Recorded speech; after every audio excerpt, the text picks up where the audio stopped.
السلام عليكم ورحمة الله. الحمد لله رب العالمين والصلاة والسلام على أشرف الأنبياء والمرسلين نبينا محمد وعلى آله وصحبه أجمعين أما بعد. Donc on reprend là où on était à la page 28 de l'explication de Al-Aqida al-Tahawiyya. Donc on avait déjà parlé de ce qui concerne les preuves de l'existence d'Allah Azza wa Jal, donc l'existence d'un Dieu unique, Allah. Et on a parlé de certaines parmi ces preuves-là dans la raison. Donc on a parlé de la raison. On a lu ce qu'il a dit ici, rahmatullah alayh, donc Ibn Abi al-Izz al-Hanafi, qui est en train d'expliquer At-Tahawiyya dans cet ouvrage. Et aujourd'hui, on va voir une deuxième preuve qu'il a citée, donc une deuxième manière de prouver l'existence d'Allah subhanahu wa ta'ala, qui est, comme il le cite ici, la réalité, qui est la réalité. Et on va le comprendre, inshallah ta'ala, avec la lecture qui va suivre. Donc il dit ici, rahimahullah, la réalité prouve également l'existence d'Allah, car beaucoup d'entre nous ont été témoins d'une prière exaucée par Allah subhanahu wa ta'ala. C'est le cas du campagnard, donc al-Badawi, qui se présenta à la mosquée, alors que le messager d'Allah sallallahu alayhi wa sallam faisait son sermon du vendredi. L'homme dit, nos biens sont anéantis, les routes coupées, implore Allah afin qu'il nous accorde la pluie. Anas radiyallahu ta'ala an, qui était un compagnon vivant à ce moment-là, donc il a vu en réalité la réaction de Nabi alayhi salatu salam, et il a vu ce qui s'est passé après son invocation. Donc il a dit ici, en tant que témoin, par Allah, il n'y avait pas un nuage dans le ciel, si petit soit-il. Après que le prophète sallallahu alayhi wa sallam eut imploré son Seigneur, voilà qu'un nuage apparut rapidement, tel un bouclier qui s'élevait dans le ciel et qui s'étendit. Le tonnerre gronda, les éclairs apparurent et la pluie tomba. N'étant pas encore descendu de sa chair, que les gouttes de pluie glissaient le long de la barbe du messager d'Allah, sallallahu alayhi wa sallam, rapporté par Al-Bukhari et Muslim. Et dans le Coran, les exemples sont nombreux, donc des exemples similaires, il y en a beaucoup dans le livre d'Allah Azza wa Jal. Dans celui-ci, Allah subhanahu wa ta'ala dit, et Job, lorsqu'il appela son Seigneur en disant, le mal m'a atteint et tu es le plus miséricordieux des miséricordieux. Nous avons répondu à son appel. Donc Allah Azza wa Jal a répondu à son invocation et il lui a accordé ce qu'il a demandé, alayhi salam. Donc Yaqub, alayhi salam. Avant de parler de ce point-là, question pour vous. Quelle est la différence entre la raison, ici, et entre la réalité? Quelle est la différence entre ce qu'on a vu dans le cours passé, qui est la raison, donc l'une des preuves pour prouver l'existence d'Allah subhanahu wa ta'ala, et la réalité, ici? Et je vous donne un petit indice. Je vous donne un indice avant de répondre à la question. Le verset ici, Allah subhanahu wa ta'ala nous cite que Yaqub alayhi salam a appelé son Seigneur. Et Allah azza wa jalla a répondu à l'appel de Yaqub. Est-ce qu'on peut utiliser ce verset pour prouver l'existence d'Allah subhanahu wa ta'ala à autrui? Donc à quelqu'un d'autre, quelqu'un qui est un athée, matalan, il demande à propos de l'existence d'Allah azza wa jalla. Est-ce qu'on peut utiliser ce verset pour la lui prouver? Et ça, c'est un indice pour vous, pour répondre à la question. Quelle est la différence entre la raison et entre la réalité? En prenant compte que les deux sont des preuves prouvant l'existence d'Allah subhanahu wa ta'ala.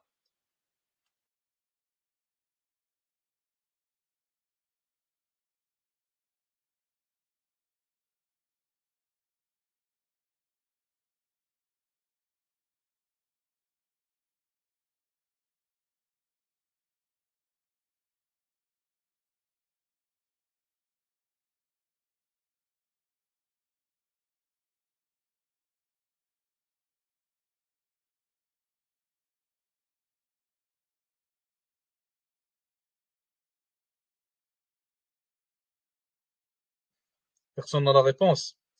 En fait, la première preuve, la raison, c'est une preuve utilisable pour prouver l'existence d'Allah Azza wa Jal à tout individu. Donc c'est une preuve qui peut prouver l'existence d'Allah Azza wa Jal à la personne elle-même, et c'est une preuve qu'elle peut utiliser pour la prouver aussi à autrui. Tandis que la réalité et les exemples qu'il a donnés ici, rahmatullahi alayhi, en réalité, on ne peut pas les utiliser pour prouver l'existence d'Allah Azza wa Jal à autrui. Car chacun a des expériences avec Allah subhanahu wa ta'ala. Chacun d'entre nous, il a eu des invocations auxquelles Allah azza wa jalla a répondu. Chacun d'entre nous, il a vu ce qu'on appelle des choses qui sont des fois peut-être contraires à la réalité qu'il a vue dans sa vie, donc de la part d'Allah subhanahu wa ta'ala. Et toutes ces choses sont venues en réalité renforcer la certitude de l'individu en l'existence d'Allah subhanahu wa ta'ala et en le fait qu'il soit proche et qu'il entende nos invocations et qu'il répond à nos besoins. Sauf qu'en réalité, ces expériences personnelles ne peuvent être utilisées pour aller prouver l'existence d'Allah Azza wa Jal à une personne qui ne les a pas goûtées en quelque sorte et qui n'a pas vécu ces expériences-là. Et en plus de ça, les expériences personnelles peuvent être sujets au mensonge. Mathalan, je vous donne un exemple. Dans la table de da'wah, ce qui arrive souvent, c'est que des chrétiens viennent nous voir, mathalan, et ils nous disent ils nous disent, mathalan, j'ai vu Jésus. Il y en a même une, subhanallah, elle s'est mise à pleurer. Elle a pointé un endroit dans le parc, elle a dit, c'est là que j'ai vu Jésus, la première fois que je l'ai vu, elle a commencé à pleurer pendant 30 minutes, etc. En réalité, les exemples personnels, ou plutôt les expériences personnelles, peuvent être sujets à quoi? Au mensonge. Tout le monde peut inventer tout et n'importe quoi. Deux personnes, deux chrétiens, mathalan, peuvent te dire qu'ils ont vu Jésus, et il leur a dit deux choses complètement opposées. Donc, les expériences personnelles, est-ce qu'elles peuvent prouver l'existence d'Allah Azza wa Jal? Oui. Mais est-ce qu'elles peuvent prouver l'existence d'Allah Azza wa Jal à la personne qui les vit ou alors à tout le monde? La réponse, c'est la première. Elles peuvent prouver son existence, subhanahu wa ta'ala, à la personne qui les vit. Mathalan, je vous donne un exemple. Il y avait un athée, par exemple, il y avait une histoire d'un athée qui combattait la religion d'Allah, qui insultait l'islam, qui le combattait, qui l'attaquait, qui propageait des ambiguïtés à propos de l'islam, etc. Cet athée-là, un jour, il avait pris le Coran, je pense, il l'avait chez lui, et il avait, je pense, si je me rappelle bien, il avait fait une invocation. Et il avait dit, Dieu, si tu existes, alors montre-moi un signe. Et toute sa maison, elle a brûlé, subhanallah, sauf le Coran qu'il y avait chez lui. C'était la seule chose qui est restée intacte. Donc, pour cet individu, cette expérience personnelle, elle est tranchante. On va dire qu'elle est tranchante pour lui. Et il a directement cru en Allah subhanahu wa ta'ala après ça. Mais, est-ce qu'il peut aller voir les gens, mathalan, dans la rue et leur dire, regardez ce qui s'est passé avec moi, vous devez croire en Allah Azza wa Jalla à cause de ça? La réponse est non. Donc, il y a certaines preuves qui prouvent l'existence d'Allah Azza wa Jalla pour la personne, les vivants, les ayant vécus. Et il y a d'autres preuves qui peuvent prouver l'existence d'Allah subhanahu wa ta'ala pour tout individu. La raison, elle prouve son existence pour tout le monde, et la réalité, comme on voit ici, elle ne prouve pas son existence pour tout le monde.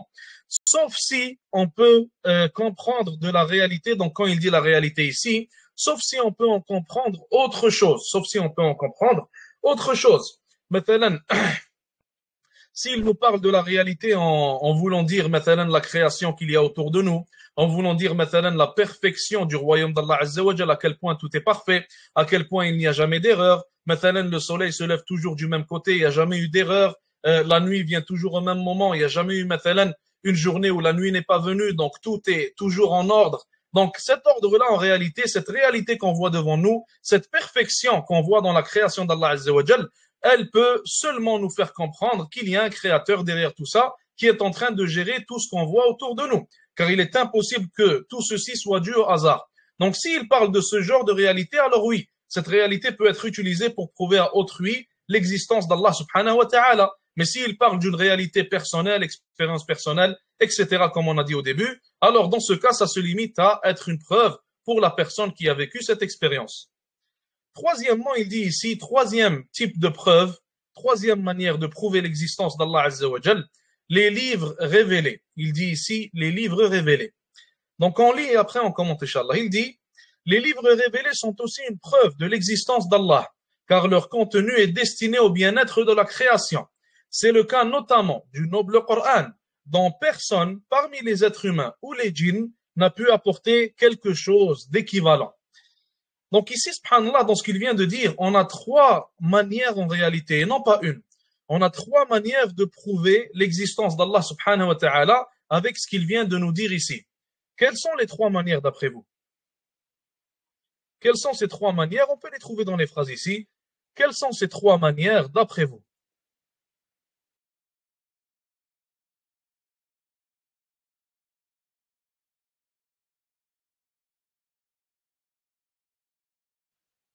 Si tu n'as pas les trois, cites-en une, il n'y a pas de problème. Quelles sont ces trois manières d'après vous? Donc les livres révélés.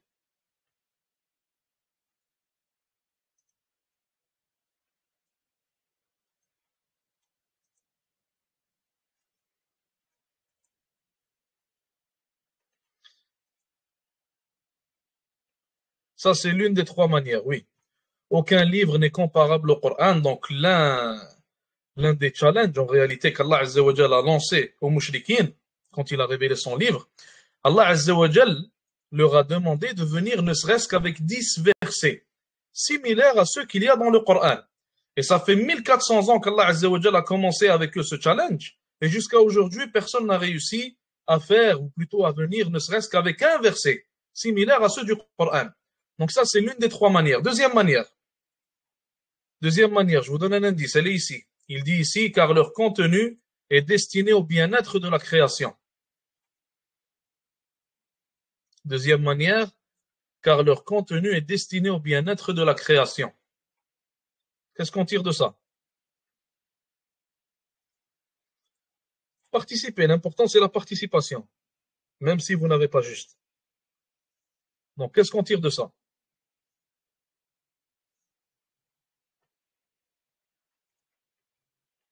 Non, c'est pas ça. Si quelqu'un, مثلا, il écrit ce qu'on appelle un dustour, une constitution. Quelqu'un va écrire une constitution, un code de loi, etc. Un être humain va le faire, on va dire. Un être humain va le faire. Comme les lois occidentales, مثلا, les lois occidentales qu'on a autour de nous.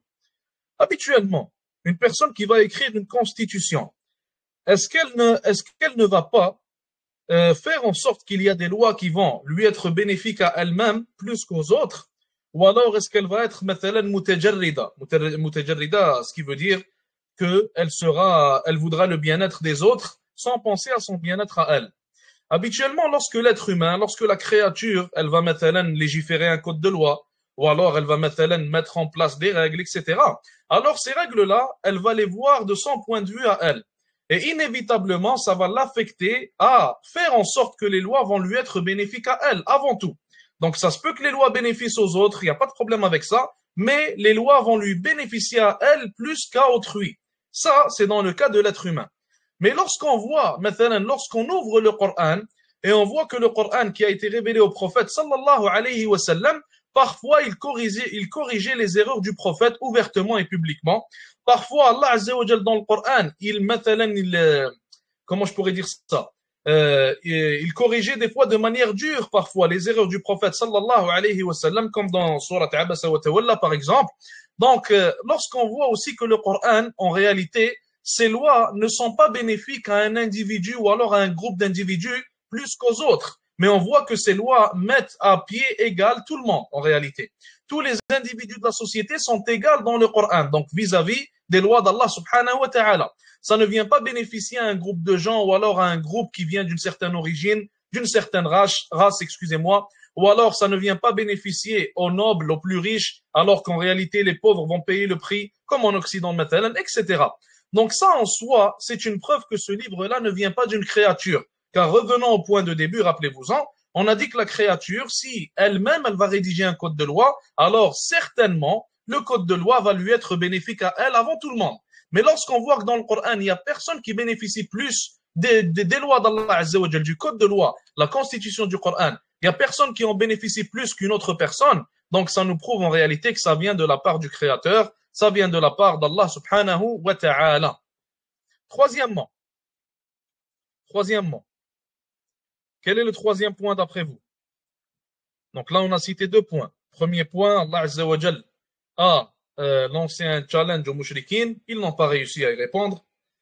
Deuxième point, le fait que le Coran ne vienne pas prioriser مثلا, un groupe de gens ou alors des individus, ou alors leur donner priorité sur d'autres. Troisième point, pensez-y. Quel est le troisième point?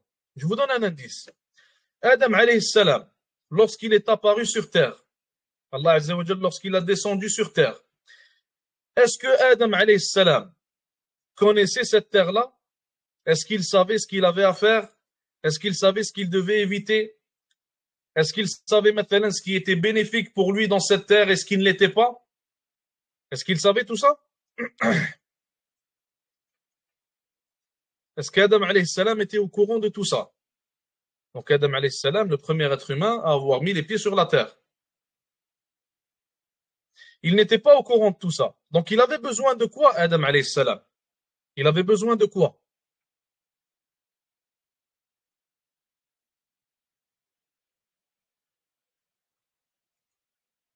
Il avait besoin de quoi en réalité? pour avoir la connaissance de tout ce qu'il ignorait et pour pouvoir vivre sur cette terre. Il avait besoin de la connaissance de ce qu'Allah Azza wa Jalla lui indique. Donc, on pourrait résumer ça en la révélation. Adam alayhi salam avait une haja à ce moment. Il avait un besoin. Quel était ce besoin? La révélation de la part d'Allah subhanahu wa ta'ala. Qu'Allah Azza wa Jalla lui révèle ce qu'il y a de bon pour lui et ce qu'il y a de mauvais. Qu'Allah Azza wa Jalla lui révèle ce qu'il a besoin de faire et de délaisser. Qu'Allah subhanahu wa ta'ala le guide en réalité car il est dans un territoire, une terre où il ne connaît rien. Donc, à ce moment-là, Allah subhanahu wa ta'ala a révélé à Adam la révélation. Donc, ça, c'est une preuve en réalité que les savants appellent donc hajatul ibad ila al-wahy. Le fait que les êtres humains aient un besoin pour la révélation. Le fait que les êtres humains aient besoin de cette révélation qui vienne de la part d'Allah Azza wa Jal. Il y a des choses que les êtres humains ne savaient pas avant que la révélation ne soit révélée. Il y a des choses que les êtres humains ne savaient pas avant que les prophètes viennent leur montrer cette chose-là. Donc, il y avait des choses que les êtres humains ignoraient, qui étaient vitales à leur vie, et les prophètes qui sont venus avec la révélation, qui ont été envoyés avec celle-ci, sont venus en réalité leur démontrer toutes ces choses et leur apprendre cette connaissance qu'ils ignoraient, dont ils avaient besoin vitalement. Donc, hajatul nas, hajatul ibad, ila al-wahy, le fait que l'humanité, les êtres humains, aient un besoin de guider, ça résulte en réalité en le fait que ce soit une preuve qu'on ait besoin d'une révélation de la part d'Allah Azza wa Jal. Donc ces livres-là qui nous sont venus de la part d'Allah subhanahu wa ta'ala, ils ne sont pas venus pour rien. Ils sont venus pour guider l'humanité. Et cette humanité, elle n'a pas, comment je pourrais dire ça? Elle ne peut pas se passer de ces livres en réalité. Elle avait un besoin vital pour ces livres-là et pour le contenu qu'il y a dans ces livres. Donc ce besoin nous prouve en réalité qu'il y a un être plus fort, un être plus savant qui est Allah subhanahu wa ta'ala, le créateur. Donc le besoin de cette guidée, le besoin de cette révélation, cette haja, ce besoin qu'avaient les gens, qu'avait l'humanité, nous prouve en réalité qu'il y a un être plus fort qui va répondre à ce besoin et qui y a répondu subhanahu wa ta'ala en révélant la révélation.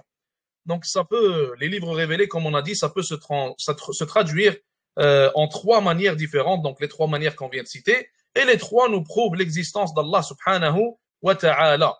Donc, sans parler du contenu qu'il y a dans ces livres, les miracles scientifiques, les miracles avec lesquels est venu le Nabi, alayhi salatu salam, donc les miracles aussi historiques qu'il y a dans le Coran, on n'en parle pas souvent, mais il y a des miracles historiques dans le Coran, des informations révélées au prophète, alayhi salatu salam, qu'il n'avait aucune manière de connaître, ni de savoir. Et même ces informations-là ont étonné certains parmi les Arabes qu'il y avait à ce moment-là, car personne ne pouvait connaître ces informations-là. Et certains sont devenus musulmans à ce moment. Et ça ne cesse d'étonner jusqu'à aujourd'hui les historiens, subhanallah. Et d'ailleurs, certains prétendent que le Coran a copié la Bible, mathalan, mais lorsqu'on regarde les exemples historiques ou alors les paroles qui parlaient d'histoire dans la Bible et les paroles qui parlent d'histoire dans le Coran, on voit que certaines paroles sont similaires. Comme maintenant le fait que la Bible et le Coran citent l'existence de Pharaon, d'un pharaon, donc le pharaon de Moussa, du temps de Moussa alayhi salam. Sauf que dans la Bible, ce pharaon-là, il est appelé un roi, alors que dans le Coran, il est appelé un pharaon. Et dans la Bible, en réalité, l'appellation roi qu'ils ont donnée à ce pharaon est une erreur historique, car à ce moment-là, il n'y avait pas de roi chez les pharaons, il y avait seulement des pharaons. Donc le Coran, s'il aurait copié la Bible, il aurait copié les erreurs qu'il y a dans la Bible, chose qui n'a pas été faite, nous prouvons que le Coran est venu de la part d'Allah subhanahu wa ta'ala et il a même corrigé les erreurs qui ont été donc introduites dans la Bible par les adeptes de cette dernière. Donc ça aussi, c'est une autre preuve que le Coran, le livre d'Allah Azza wa Jal, prouve l'existence d'un créateur, l'existence d'Allah subhanahu wa ta'ala. Quatrième point, il dit ici la disposition naturelle ou al-fitra. La disposition naturelle ou alors al-fitra.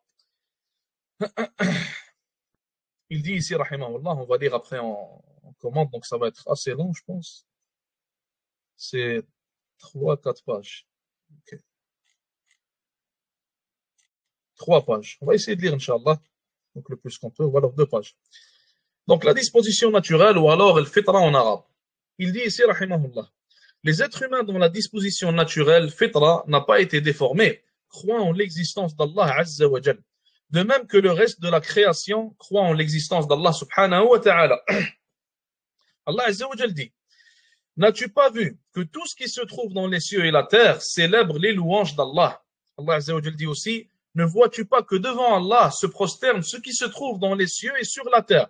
Le soleil, la lune, les étoiles, les montagnes, les arbres, les animaux et beaucoup de gens. Si on veut citer un exemple très simple que tout le monde peut comprendre, un exemple très simplifié du fait que la disposition naturelle nous pousse à croire en l'existence d'Allah subhanahu wa ta'ala, qu'est-ce qu'on va citer? Un exemple très simplifié. Ou alors même deux. Il y a un autre exemple, subhanallah, que les athées, qui nous prouve en réalité que même les athées eux-mêmes croient en l'existence d'Allah subhanahu wa ta'ala. Quel exemple est-ce qu'on peut citer? Quel exemple est-ce qu'on peut citer pour prouver que Al-Fitra nous prouve l'existence d'Allah Azza wa Jal? Mathalan, un athée est en train de te parler et tu veux lui prouver que dans sa nature, il croit en l'existence d'un créateur. Comment lui prouver ça?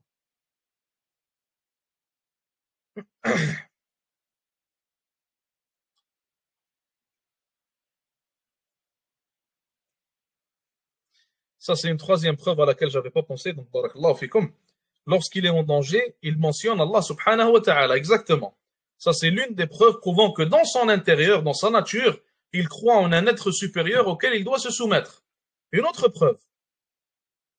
Pensez aux tribus qu'il y a autour du monde. Les tribus qu'il y a autour du monde. Ces tribus-là qui ne se mêlent pas aux autres, donc qui ne se mêlent pas aux autres sociétés ou alors aux autres civilisations.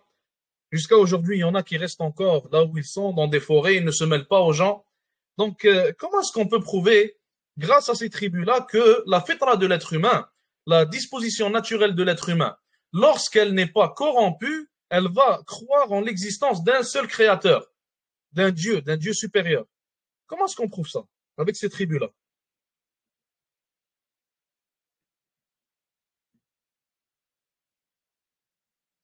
En fait, il y a eu des études qui ont été faites et certains scientifiques, soi-disant, sont allés voir ces tribus. Et ils ont remarqué qu'ils croyaient tous en l'existence d'un être supérieur. Ils croyaient tous en l'existence en réalité d'un créateur, d'une chose plus grande. Donc chacun l'appelle d'une manière, chacun va l'adorer d'une manière, etc. Mais ils croient tous, ils ont un point commun, ils croient tous en un être supérieur, en un être plus fort. Et ça vient nous prouver en réalité que lorsque l'être humain, il ne se mêle pas à n'importe quelle cause en réalité qui peut corrompre sa fitra, corrompre sa disposition naturelle, alors elle va rester intacte. Et quand elle reste intacte, on voit que, en réalité, il va croire en l'existence d'un créateur et cette croyance ne sera pas corrompue, ne sera pas changée, etc. Donc ça, c'est une deuxième manière. Et d'ailleurs, subhanallah, même les Amérindiens qu'il y avait en Amérique du Nord, il y a certains écrits historiques qui ont montré que ces Amérindiens-là croyaient en l'existence d'un créateur, d'un être plus grand, donc d'un Dieu, et ils l'adoraient même. Donc ils l'adoraient aussi. Donc certains vont lui associer des choses, des idoles, etc. Mais ils vont quand même croire en son existence et ils vont quand même l'adorer. Et ça, c'est la disposition naturelle, la fitra de l'être humain. L'être humain, si tu le mets à n'importe quel coin du globe et tu le laisses tout seul et tu reviens le voir après qu'il ait grandi, il ait atteint la puberté, tu vas voir qu'il va croire et il va rester sur cette croyance de l'existence d'un seul Dieu, d'un seul créateur, d'un seul être plus fort, etc. Une troisième preuve, mathalan, comme tu as cité, donc lorsqu'il parle de la nature, mathalan, donc tu vas voir que le plus grand des athées, mathalan, il va te parler, il va te dire, ah, la nature fait bien les choses. La nature, mathalan, elle fait ci, la nature, elle fait ça, la nature, elle contrôle ci, la nature, elle est en colère, des fois ils le disent. Donc ça, en réalité, ils appellent ça la nature, mais leur croyance, elle réside dans le fait qu'il y a une force plus forte qu'eux. Et que cette force-là, elle a le contrôle en réalité sur la création qu'il y a autour de nous. Donc tu veux l'appeler Dieu, tu veux l'appeler la nature, appelle ça comme tu veux. Mais en réalité, ça nous prouve qu'à l'intérieur de toi, tu crois en une force plus grande, en un créateur. Et l'islam vient en réalité nous expliquer quelle est cette force plus grande. Et ça nous montre en réalité, ça nous explique que cette force, ce n'est nul autre qu'Allah subhanahu wa ta'ala, le créateur. Et d'ailleurs, subhanallah, les athées sont très étonnants. Ils arrivent à croire que la nature est un créateur, qu'elle contrôle des choses, etc.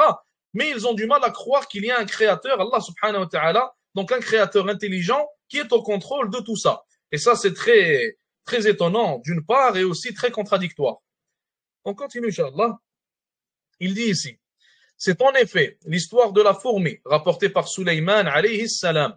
Suleyman sortit pour demander la pluie au Seigneur.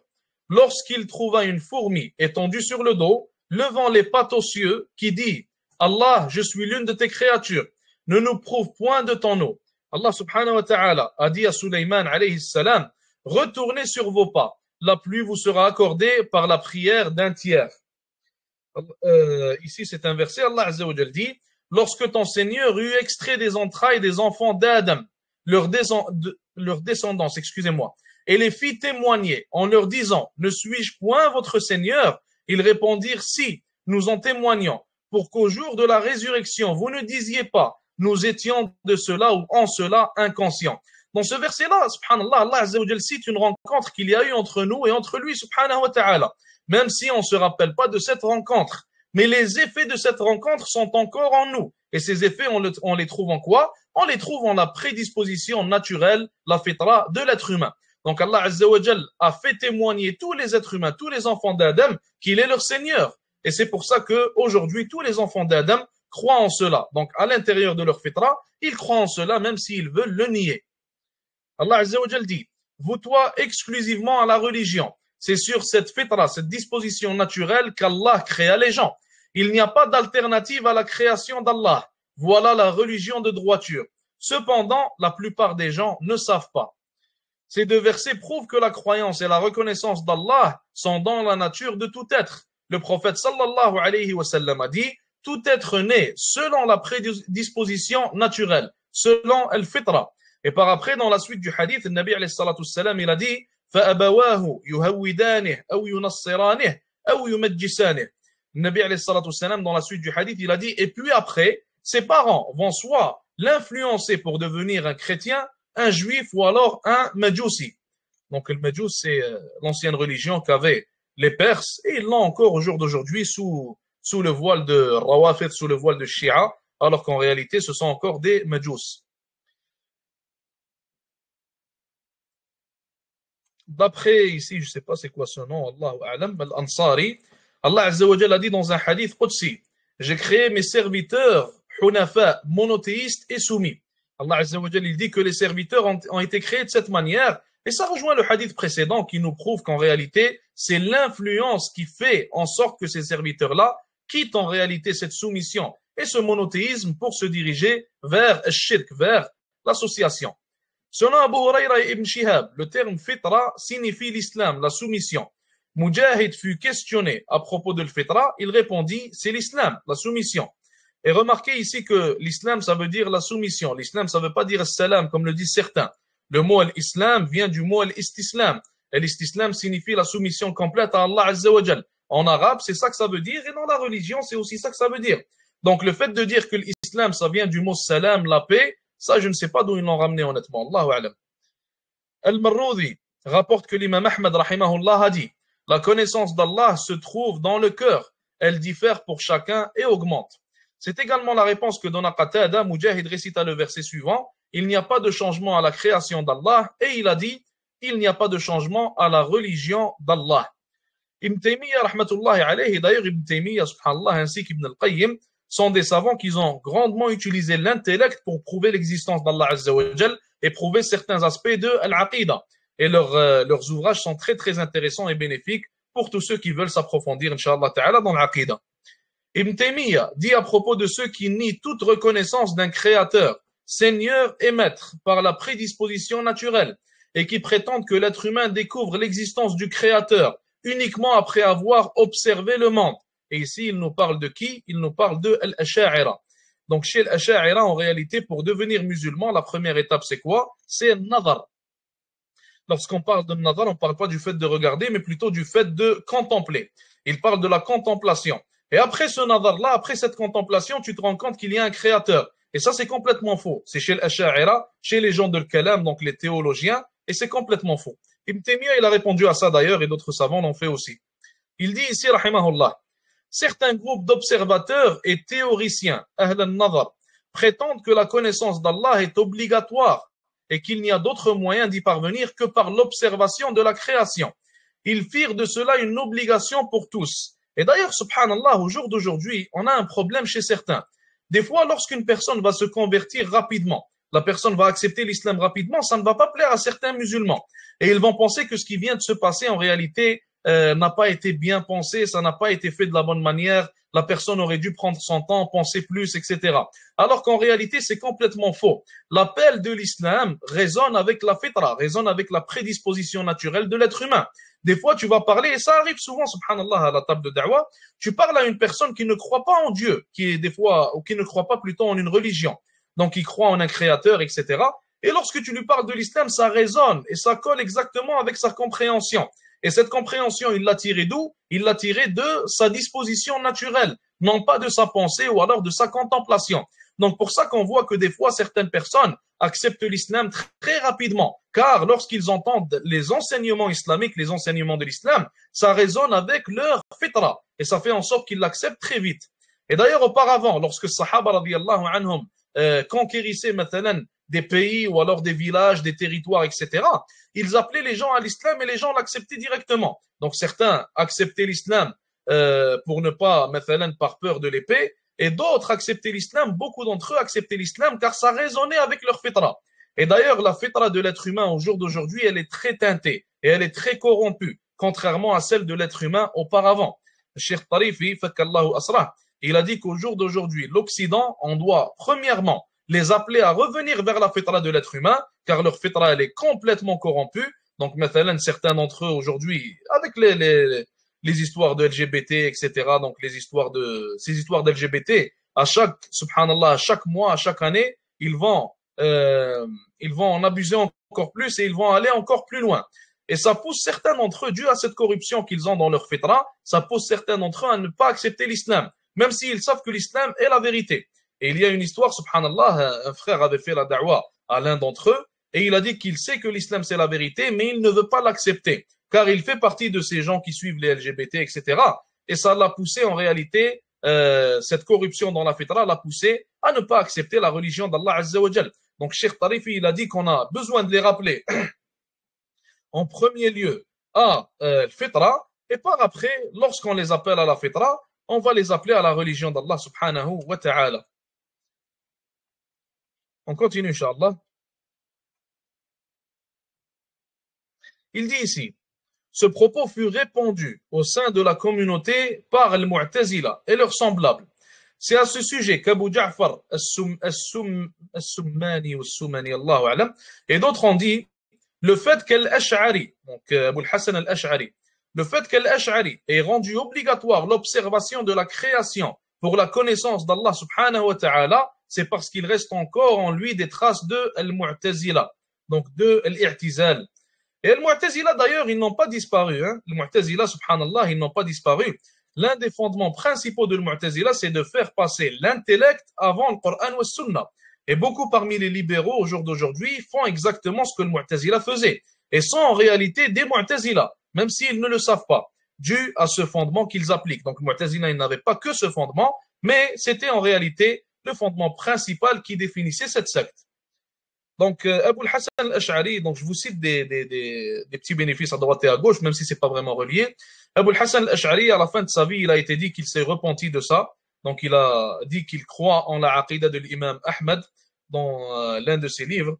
Et par après, certains savants, ils ont dit que ce livre-là, en réalité, ce n'est pas le sien. Et on ne peut pas dire qu'il s'est repenti. Allah Ta'ala a'lam, il y a divergence entre son repentir, est-ce qu'il a eu lieu ou non. Les savants sunnites disent que l'observation de la création est nécessaire pour compléter et parachever la connaissance d'Allah Azza wa Jal, qui existe déjà en chacun de nous, mais également lorsque la fitra d'une personne a été déformée, et c'est ce qui peut se produire selon le dire du prophète alayhi salatu wassalam. Donc il a dit, chacun naît selon la disposition naturelle. Les parents en font par après soit un juif, soit un chrétien, soit un masdéen, donc un majousi. Cela dit, la connaissance d'Allah Azza wa Jal est fondamentale, car l'être sera amené à répondre à l'une des trois questions de l'interrogatoire dans la tombe, à savoir qui est ton Seigneur, quelle est ta religion et quel est cet homme qui vous a été envoyé. En réalité, ce qu'il est en train de dire ici, ça se peut que certains n'arrivent pas à complètement le comprendre. En réalité, c'est très simple ce qu'il nous dit ici. Est-ce qu'on a besoin de contempler à propos d'Allah Azza wa Jal pour pouvoir le connaître, ou est-ce qu'on a déjà certaines connaissances d'Allah subhanahu wa ta'ala dans notre fitra? Donc ici, il est en train de disputer le premier avis qui nous dit qu'on a besoin de contempler pour connaître Allah Azza wa Jal. Et il est en train de prouver, Ibn Taymiyyah rahimahullah, que nous avons déjà certaines connaissances d'Allah subhanahu wa ta'ala, on a déjà les connaissances nécessaires à propos de lui dans notre fitra pour pouvoir accepter sa religion avant de contempler. Et après, avec le contemplement, ce qui vient après, c'est comment je pourrais dire ça? C'est une augmentation en réalité dans la connaissance d'Allah subhanahu wa ta'ala. Mais elle n'est pas nécessaire, cette augmentation, pour devenir musulman. Maintenant, la question qui vient, pourquoi est-ce que je vous dis qu'on a des informations nécessaires à propos d'Allah Azza wa Jal, ou alors on a déjà des informations, certaines informations à propos d'Allah Azza wa Jal pour être musulman? Pourquoi est-ce que je vous dis pas qu'on a déjà toutes les informations à propos d'Allah dans notre fitra?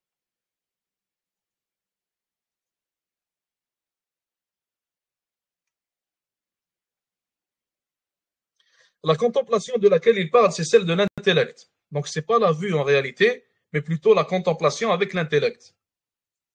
Je vous répète la question. Pourquoi est-ce que je vous dis qu'on a certaines informations à propos d'Allah dans notre fitra? Et je ne vous dis pas qu'on a toutes les informations à propos d'Allah. Et ça, c'est un point important d'ailleurs, lorsqu'il y a un débat avec un athée, mathalan, ou autre. Donc, quelle est la réponse?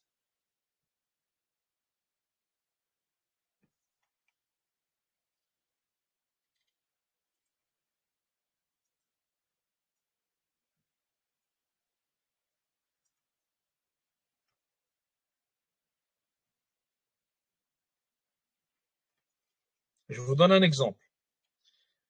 Sans la révélation, est-ce qu'on aurait pu savoir qu'Allah Azza wa Jal existe?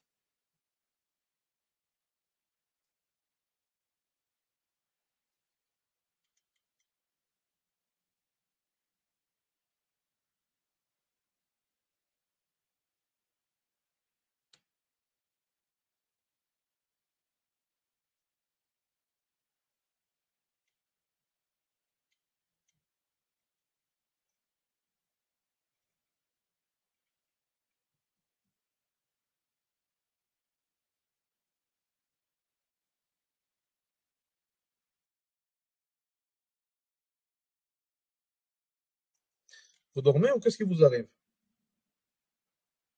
Je répète la question. Sans la révélation, est-ce qu'on aurait pu savoir qu'Allah Azza wa Jal existe?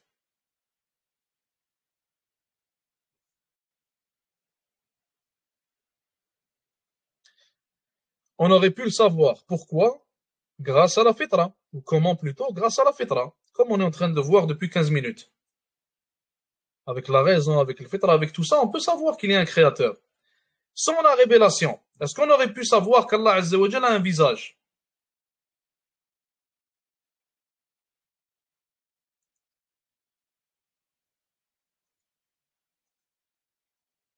Voilà, exactement. On peut pas. Pourquoi est-ce qu'on peut pas? Car avec la raison, on peut pas arriver à une telle conclusion.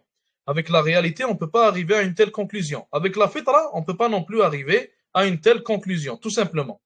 Donc, il y a certaines choses à propos d'Allah Azza wa Jal qu'on peut connaître seulement grâce à la fitra. Et il y a certaines choses à propos desquelles on a besoin de la révélation pour les connaître, pour avoir leur connaissance. Sinon, on ne pourra pas les connaître. Donc toi, lorsque tu parles à un athée, tu vas aller lui parler des choses qu'on peut connaître avec la fitra, pour lui prouver l'existence d'Allah Azza wa Jal. Tu vas pas aller lui parler des choses qu'on ne peut connaître que grâce à la révélation. Donc je parle au début pour prouver l'existence d'un Dieu. Pourquoi est-ce que tu vas faire ça? Car il a la fitra, il a la prédisposition naturelle, mais il mécroit en la révélation. Alors toi, tu vas parler avec ce qui va résonner avec lui, avec ce qui va marcher avec lui. Et ce qui marche avec un athée, c'est ce qui touche à la fitra, car sa fitra, il peut pas mécroire en elle, il peut pas la délaisser, il peut pas l'enlever, etc. Donc, ton khitab en réalité, ton prêche, ta parole que tu vas lui prêcher, ton appel, ta da'wah que tu vas faire, tu vas la baser sur ce qu'il va comprendre et sur ce qu'il va écouter et accepter, tout simplement. Par après, tu peux lui parler lorsqu'il va être plus ouvert, mathalan, lorsqu'il va avoir un intérêt envers la révélation. Là, tu pourras lui parler de tout ce qui est dans Al-Wahyan. Ibn Mani' dit ici, rahimahullah, pour mieux connaître son Seigneur, Allah, il est du devoir de chacun d'étudier ses noms et ses attributs. Pour parfaire davantage sa connaissance, il faut, en plus de l'étude des noms et des attributs, se concentrer ou se consacrer à l'observation et à la réflexion sur la création, ce qui permet d'apprécier la grandeur la puissance, la sagesse et la miséricorde d'Allah Azza wa Jal. Allah subhanahu wa ta'ala dit, ne regarde-t-il point le royaume des cieux et de la terre et ce qu'Allah a créé comme chose? Allah Azza wa Jal dit, regardez ce qu'il y a dans les cieux et sur la terre, ce qui, dans les versets et chez les annonciateurs, comblera vos besoins. Allah Azza wa Jal dit, que l'homme regarde ce avec quoi il fut créé. Allah Azza wa Jal dit aussi, il y a dans la création des cieux et de la terre, dans la succession des jours et des nuits, des signes pour les êtres doués d'intelligence. Et à la fin, Allah Azza wa Jal dit ici, il y a dans la création des cieux et de la terre, dans la succession des jours et des nuits, dans le vaisseau qui sillonne dans la mer, ce qui profite aux gens, ce qu'Allah a descendu comme eau du ciel, avec laquelle il ressuscita la terre morte, et en laquelle il répandit tous les animaux, la distribution des vents, des nuages assujettis en le ciel et la terre, sont autant de signes pour les gens qui raisonnent. Et ça, subhanallah, tout ce qu'on vient de lire, tous les versets qu'on vient de lire, du premier au dernier, viennent prouver que l'islam n'est pas basé sur le suivi aveugle, comme le prétendent les athées. Combien de fois est-ce qu'Allah Azza wa Jal nous parle de raisonner, de penser, de contempler, d'observer, de regarder autour de nous? Les athées, eux, ils suivent aveuglement une théorie, alors qu'elle s'appelle une théorie. Une théorie, ça veut dire que c'est une chose, une étude qui peut être correcte, tout comme elle peut être fausse. Et ils ne contemplent même pas à propos de cette théorie. Alors que le musulman, dans le Coran, dans la Sunna, beaucoup de fois, on est appelé à observer, à réfléchir, à regarder, à raisonner, utiliser notre cerveau. Et avec le raisonnement, d'ailleurs, si l'athée raisonnait pour quelques minutes, il se rendrait compte qu'il y a un créateur et que tout ne peut pas être dû au hasard. Donc le fait que l'athée sorte et fasse une vidéo maintenant et prétende que les musulmans ne raisonnent pas, c'est complètement faux. C'est soit pour des vues ou alors pour attaquer l'islam d'une manière fausse, car il n'a aucune information réelle et vraie avec laquelle il peut attaquer l'islam. L'islam ne peut pas être attaqué. Et quiconque l'attaque, c'est lui-même qui va tomber. Ce n'est pas l'islam. Donc, l'athée ne raisonne pas et il prétend que nous, on raisonne pas. Et d'ailleurs, chez les athées, on trouve ça souvent. Donc, il va t'attaquer avec une chose, ou plutôt, il va prétendre que tu as une certaine caractéristique que lui, en réalité, possède et il va t'attaquer à cause de cette dernière. Donc, encore une fois, je vous répète ça et ça, c'est important à garder en tête et à savoir, le musulman, c'est lui qui raisonne et qui utilise son cerveau. Et le raisonnement mène à la croyance en l'existence d'un créateur. Et d'ailleurs, beaucoup parmi les athées, parmi leurs savants, d'ailleurs même Einstein, lui-même, il a dit que toute cette science m'a servi à savoir qu'il y a un créateur qui a créé toute chose. Donc celui qui raisonne en réalité et utilise son cerveau et utilise cette science mondaine-là ou plutôt en étant sincère, alors il va se rendre compte que en réalité, tout ceci ne peut lui faire croire seulement qu'il y a un créateur. Il continue en disant ici, rahimahullah, l'observance des versets, des signes constituant les législations révélées et apportées par les messagers d'Allah permet également de parfaire la connaissance du Seigneur. Il n'y a qu'à regarder les bienfaits importants qu'elles comprennent. La vie en ce bas monde et la vie future ne peuvent se maintenir sans ces directives. En observant et en méditant sur le contenu des législations avec ce qu'elles renferment comme science, sagesse, ordonnancement et convenance au bien-être des individus, on acquiert plus de connaissances sur son Seigneur subhanahu wa ta'ala. Allah Azza wa Jal dit, médite-t-il sur le Coran? Si cela provenait d'un autre qu'Allah, ils y trouveraient beaucoup de contradictions. Et subhanallah, à cause de ce verset, certains parmi les savants citent que lorsqu'il y a une croyance, lorsqu'il y a une méthodologie qui contient beaucoup de contradictions, alors sache que ce n'est pas la bonne voie. Et c'est l'une des voies de Shaitan. Et comment est-ce qu'on prouve ça? Car Allah Azza wa Jal, c'est lui qui a révélé la bonne voie. Et c'est ces messagers, alayhimus salatu wassalam, qui l'ont modelé et montré aux gens. Et cette bonne voie-là, si elle est suivie, alors on y remarquera un manque ou alors une non-existence en réalité des contradictions, comme Allah Azza wa Jal vient de le dire. Et si une voie provient d'un autre qu'Allah subhanahu wa ta'ala, que ce soit dans une religion, une méthodologie, une idéologie, une manière de penser, etc., alors on y remarquera beaucoup de contradictions, comme Allah subhanahu wa ta'ala le dit ici. Donc une manière de juger une voie, une méthodologie, une idéologie, c'est d'y voir est-ce qu'il y a vraiment beaucoup de contradictions ou non dans cette voie. Si la réponse est oui, c'est qu'elle ne provient certainement pas d'Allah subhanahu wa ta'ala. Il continue en disant ici, en plus de cela, il y a la connaissance qu'Allah place dans le cœur des croyants, ce qui permet de l'adorer comme s'ils le voyaient. Le prophète alayhi salatu wassalam a dit en répondant à la question posée par l'ange Jibril alayhi salam que tu adores Allah comme si tu le voyais, si tu ne le vois pas, lui te voit. Donc on a fini avec le quatrième point. Par après, il y aura ce cinquième-là. Tous les fils d'Adam croient en l'existence d'un être suprême, créateur de l'univers. Est-ce qu'il y a des questions, des commentaires, ou alors est-ce qu'on finit là? Y a-t-il des questions, des commentaires, ou alors est-ce qu'on passe au fiqh directement, Inch'Allah?